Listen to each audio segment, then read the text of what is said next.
Hi friends, Viniz worldilekku ellarkum swagatham. Ee channel subscribe cheyyathavarokku ഒന്ന് subscribe ചെയ്യണേ. തൊട്ടടുത്ത് കാണുന്ന ബെൽ ഐക്കണും കൂടി ഒന്ന് എനേബിൾ ആക്കി ഓൾ എന്നുള്ളതും കൂടി എനേബിൾ ആക്കിയാൽ മാത്രമേ ഞാൻ ഡെയിലി അപ്ലോഡ് ചെയ്യുന്ന വീഡിയോസിൻ്റെ നോട്ടിഫിക്കേഷൻസ് കറക്റ്റായി നിങ്ങൾക്ക് ലഭിക്കുകയുള്ളൂ. ഞാനിപ്പോൾ ഇവിടെ ഉണ്ടാക്കുന്നത് മഷ്റൂം മസാലയാണ്. അതിനായിട്ട് ഒരു ഫ്രൈ പാനിൽ കുറച്ച് എണ്ണ ഒഴിച്ചു കൊടുത്തിട്ടുണ്ട്. ഒരു 1-2 ടേബിൾ സ്പൂൺ എണ്ണ ഒഴിച്ചു കൊടുത്താൽ മതി. അതിലേക്ക് ഇഞ്ചി വെളുത്തുള്ളി ചോപ്പ് ചെയ്താണ് ഇട്ട് കൊടുക്കുന്നത്. 2 അല്ലി വലിയ വെളുത്തുള്ളിയും ഒരു കഷ്ണം ഇഞ്ചിയും എടുത്തിട്ടുണ്ട്. ഇതിൻ്റെ പച്ചമണം ഒന്ന് മാറി വരുമ്പോൾ 2 സവാള ചോപ്പ് ചെയ്തതും കൂടി അതിലേക്ക് ഇട്ട് കൊടുക്കുന്നുണ്ട്. ഈ മഷ്റൂം മസാലയ്ക്ക് ഒരു ചിക്കൻ കറിയുടെ ടേസ്റ്റോ അല്ലെങ്കിൽ ഒരു മീറ്റ് കറിയുടെ ടേസ്റ്റൊക്കെയാണ്. പിന്നെ ഒരു പ്രോണൊക്കെ നമ്മൾ ചെമ്മീൻ കറിയൊക്കെ ഉണ്ടാക്കില്ലേ, അതിൻ്റെ ഒരു ടേസ്റ്റാണ്. അപ്പോൾ ഇത് കഴിക്കാത്തവർ ആരെങ്കിലും ഉണ്ടെങ്കിൽ ഉണ്ടാക്കി വെക്കണം, അല്ലെങ്കിൽ ഇതുപോലെ ഉണ്ടാക്കി വെക്കാത്തവരാണെങ്കിലും ഒന്ന് ഉണ്ടാക്കി വെക്കണം. ഇതിലേക്ക് 2 പച്ചമുളക് ഇട്ട് കൊടുത്തിട്ടുണ്ട്, കുറച്ച് വേപ്പിലയും കൂടി ഇട്ട് കൊടുത്തിട്ടുണ്ട്. നന്നായിട്ട് മിക്സ് ചെയ്ത് കൊടുക്കാം. ഇതൊരു ലൈറ്റ് ഗോൾഡൻ ബ്രൗൺ ആവണ വരെ നമുക്ക് വഴറ്റിക്കൊണ്ടിരിക്കാം. ഇപ്പോൾ ഒരു ലൈറ്റ് ഗോൾഡൻ ബ്രൗൺ ആയിട്ടുണ്ട്. ഇനി ഇതിലേക്ക് നമ്മൾ ഇട്ട് കൊടുക്കുന്നത് ഒരു 3/4 ടേബിൾ സ്പൂൺ മല്ലിപ്പൊടിയാണ്. വലിയ സ്പൂണിന് 3/4 സ്പൂണാണ് കേട്ടോ ഇട്ട് കൊടുത്തത്.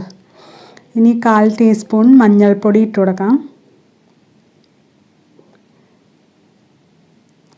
1 ടീസ്പൂൺ മസാലപ്പൊടി ഇട്ട് കൊടുക്കാം.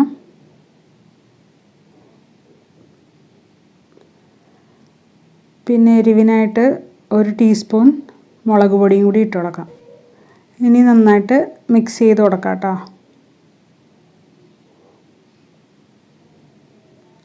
നിങ്ങൾക്ക് കാശ്മീരി മുളക് പൊടി ഇട്ടാലും കുഴപ്പമില്ല കേട്ടോ, നല്ല കളറ് കിട്ടും, അധികം എരിവും ഉണ്ടാവില്ല. ഇപ്പം ഞാൻ സാധാരണ മുളക് പൊടിയാണ് ഇട്ട് കൊടുത്തേക്കുന്നത്.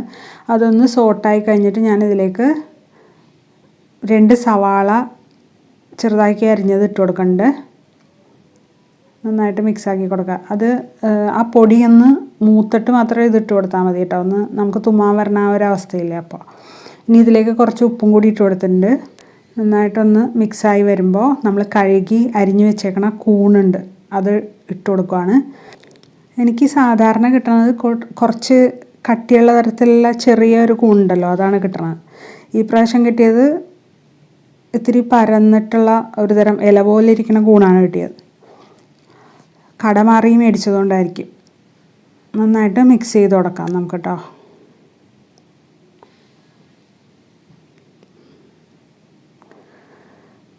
ഇതൊന്ന് സോട്ടായി വരുമ്പോൾ നമുക്കിതൊന്ന് അടച്ചു വെച്ച് വേവിക്കാം. ഇതിൽ നിന്നൊക്കെ വെള്ളമൊക്കെ ഇറങ്ങി വന്നു തുടങ്ങിയിട്ടുണ്ട്. നമ്മളിതിലേക്ക് അതൊന്ന് ഇളക്കിയിട്ട് കൊടുക്കാം. ഇനി ഇതിലേക്ക് കുറച്ച് കുരുമുളക് പൊടിയും കൂടി ഇട്ട് കൊടുക്കാം കേട്ടോ.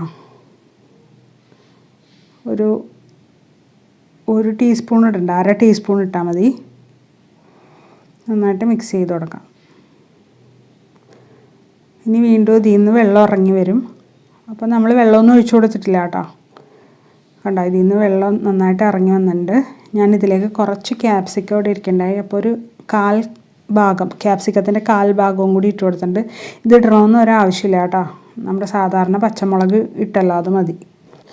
ഇപ്പോൾ ഈ മഷ്റൂം മസാല നന്നായിട്ട് വറ്റി വന്നിട്ടുണ്ട്. നിങ്ങൾക്ക് വേണമെങ്കിൽ ഇതുപോലെ തന്നെ ഉപയോഗിക്കാം. അല്ലാന്നുണ്ടെങ്കിൽ ചോറിൻ്റെ കൂടെയൊക്കെയാണ് കഴിക്കേണ്ടതെങ്കിൽ കുറച്ച് ഗ്രേവിയും കൂടി വേണമായിരിക്കുമല്ലോ. അപ്പോൾ കുറച്ച് തേങ്ങ പാൽ പിഴിഞ്ഞിട്ട് നമുക്ക് ഒഴിച്ചു കൊടുക്കാം. ആകെ 1 പാൽ 2 പാൽ അങ്ങനെയൊന്നും വേണ്ട, 1-ാം പാലും 2-ാം പാലൊന്നും വേണ്ട, ഒറ്റ പാലെടുത്താൽ മതി. അത് ഞാൻ എടുത്തേക്കണത് ഒരു തേങ്ങയുടെ 1/4 ഭാഗമാണ് എടുത്തേക്കണത്. ഇനി കുറച്ച് ഉപ്പും കൂടി ഇട്ട് കൊടുത്തിട്ടുണ്ട്. നന്നായിട്ടൊന്ന് മിക്സ് ചെയ്ത് കൊടുക്കാം. ഇതിന് ഒരു തിള വരുമ്പോൾ നമുക്ക് ഓഫ് ചെയ്യാം. ഇപ്പോൾ തിളച്ച് തുടങ്ങിയിട്ടുണ്ട്, നമുക്ക് ഓഫ് ചെയ്യാം. നമ്മുടെ മഷ്റൂം മസാല ഇവിടെ റെഡിയുണ്ട്. ചിക്കനില്ല, മട്ടനില്ല, അല്ലെങ്കിൽ മീനില്ല എന്നൊക്കെ പറഞ്ഞ് കഴിക്കാതിരിക്കുന്ന കുട്ടികൾക്കോ വലിയവർക്കോ ഒക്കെ അവരെ പറ്റിക്കാനുള്ള ഒരു മാർഗ്ഗമാണ്. ഭയങ്കര ടേസ്റ്റുമാണ് കേട്ടോ. ഇതെല്ലാവരും ഒന്ന് ട്രൈ ചെയ്ത് നോക്കണം. ഇഷ്ടമെങ്കിൽ ലൈക്ക് ചെയ്യാനും കമൻറ്റ് ചെയ്യാനും ഷെയർ ചെയ്യാനും മറക്കല്ലേ. സബ്സ്ക്രൈബ് ചെയ്ത് ബെൽ ബട്ടണും കൂടി എനേബിൾ ചെയ്യണേ. Thanks for watching.